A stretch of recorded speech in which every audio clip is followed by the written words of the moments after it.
Se tem uma coisa que eu gosto de fazer nessa vida é comer. E se tem uma coisa que me perguntam toda vez que eu falo ou toco no assunto Canadá, é exatamente sobre comida e alimentação.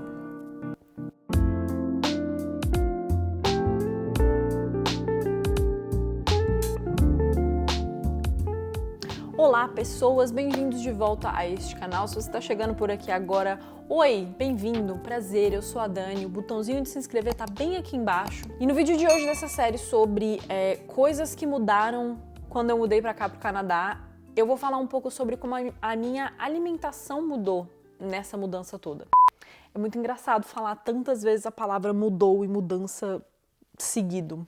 Bom, se você assistiu o vídeo anterior que fala um pouco mais sobre as coisas que eu compro mais aqui do que as coisas que eu comprava lá no Brasil, você já ouviu eu falar que eu compro muito mais substitutos para carne aqui, porque a nossa alimentação mudou muito, né, na direção do vegetarianismo e do veganismo. E essa foi a maior mudança de todas elas. A gente começou a cortar muita carne da nossa alimentação e a gente começou a comer mais coisas como soja, tofu, outros substitutos de proteína e outros substitutos realmente da textura e do gosto da carne que a gente gostava na comida.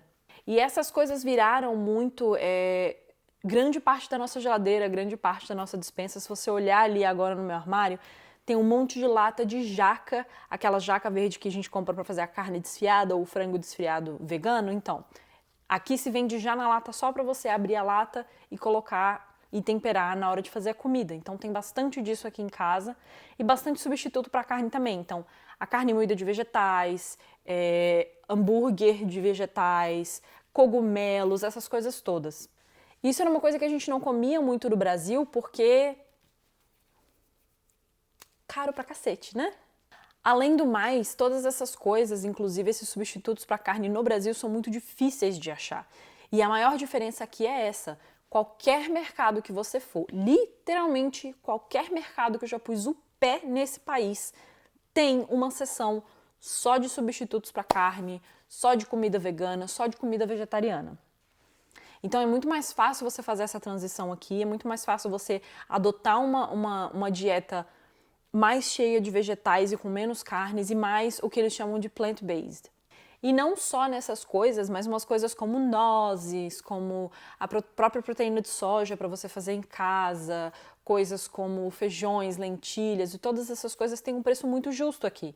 Então você consegue suplementar a sua alimentação e não sentir a falta da carne igual acontecia com a gente no Brasil, que a gente tentava diminuir a carne, mas não conseguia achar esses nutrientes em outras coisas e acabava voltando para a carne, enfim.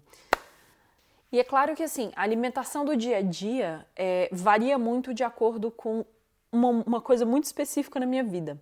Se eu tô tendo aula ou se eu não tô tendo aula. Porque a aula toma conta de 90% do meu tempo. Então o restante do tempo que eu tenho para trabalhar, para resolver outros projetos que não sejam de faculdade, para resolver a nossa vida aqui no Canadá, para ver meus amigos, para falar com a minha família, às vezes acaba que eu não quero fazer uma coisa muito complicada em termos de alimentação e eu não consigo fazer muita coisa assim, muito, né?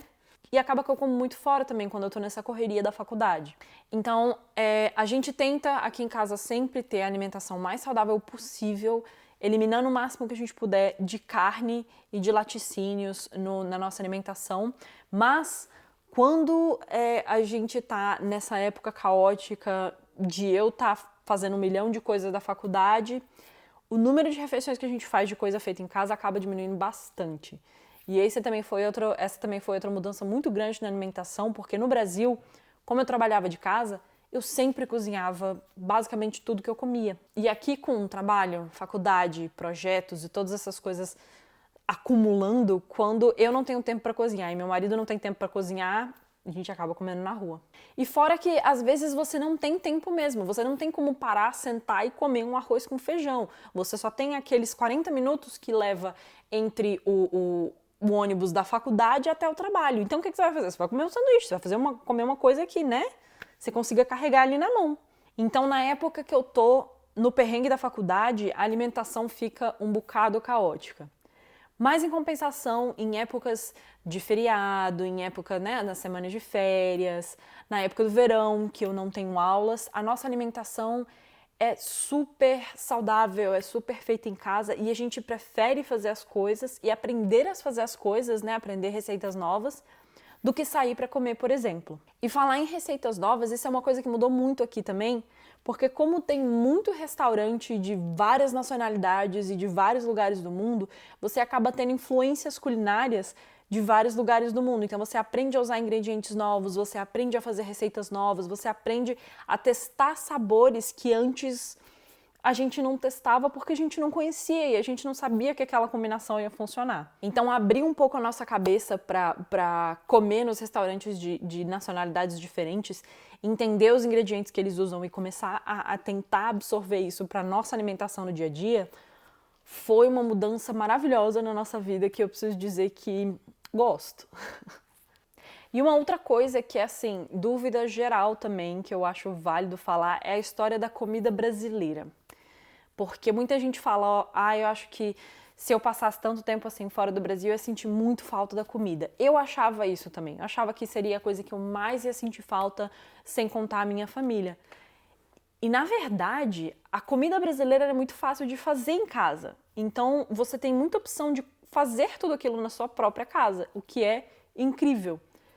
Claro que tem umas coisas tipo, farofa é muito regional brasileiro, então não tem como você achar, a não ser que seja um lugar que tem coisas brasileiras. Farinha de mandioca é um pouco mais difícil, polvilho é um pouco mais difícil, por exemplo, para fazer um pão de queijo. Então, essas coisas é um pouco mais complicado de você achar em qualquer mercado. Aqui em Toronto, por exemplo, não é qualquer mercado que eu acho isso. Mas não significa que não tem. E aqui perto de casa, por exemplo, eu moro na divisa entre Chinatown e Little Portugal, que são dois bairros aqui da cidade. Então, se eu andar um pouquinho para o lado de Little Portugal, qualquer mercado vai ter essas coisas. Se eu andar um pouquinho para o lado de Chinatown, qualquer mercado vai ter tofu, cogumelo, miso e essas coisas desse tipo. Para os brasileiros de Toronto, achar comida brasileira é bastante fácil, não só para você fazer em casa, quanto para você comer fora também. E olha, eu vou dizer que é realmente fácil de achar, porque eu achei um negócio do Goiás que nem em São Paulo não achava, que é piqui, e tem no Canadá. Se tem piqui no Canadá, outras comidas brasileiras vão ser muito tranquilas de achar. Além de ser fácil você achar coisas para você fazer a comida em casa, restaurantes brasileiros são bastante populares até aqui em Toronto. Não só a típica churrascaria brasileira, que eu acho que tem assim umas 20 só na área da central de Toronto, mas restaurantes como lugares para tomar açaí, tem vários, tem um aqui na esquina de casa que eu achei o máximo quando eu mudei, lugares como negócio que serve pastel, que é outra coisa que eu sinto falta, vou confessar logo, eu amo um pastel, sinto falta de um pastel. Lugares para você comer salgadinho, bolinhos, essas coisas mais de festa. Tem muita gente que faz essas coisas por encomenda também. Então, a comida brasileira em si não é uma parada que você vai, meu Deus, vou sentir falta porque eu nunca mais vou conseguir comer até eu voltar para o Brasil. É fácil fazer em casa, é fácil achar os ingredientes, é fácil você achar restaurantes que servem também. E a questão de preço, que ainda tem isso, né? Como não é uma comida daqui, é uma comida importada, parece que vai ser um negócio assim absurdo de caro. Mas eu tava vendo o preço do piqui aqui, um jarro de piqui em conserva, que claro, não dá para trazer a fruta, mas um jarro de piqui em conserva aqui, convertendo, é mais ou menos o mesmo preço que eu pagava num jarro de piqui lá em Brasília.